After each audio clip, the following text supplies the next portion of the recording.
पतली सी गली, उलझा हुआ रास्ता, चाय पिला दो अल्लाह का वास्ता।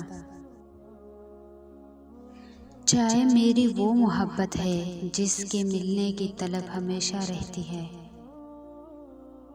मैं अपने तरीके से निभाता हूँ दोस्ती, मैं रूठे यारों को चाय पिलाता हूँ। फिक्रे दुनिया से मुनक़ते होकर आओ बारिश में चाय पीते हैं। कोई कितना भी अच्छा क्यों ना हो, मगर चाय जितना तो नहीं हो सकता ना। 3 चीज़ें ही मायने रखती है, चाय, चाय का रंग, चाय का स्वाद। गहरी रात, उसकी याद और चाय के साथ।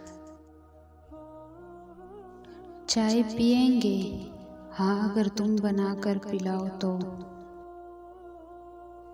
दूध से सिर्फ हड्डियाँ मजबूत होती है और चाय से रिश्ते, दोस्ती और मोहब्बत।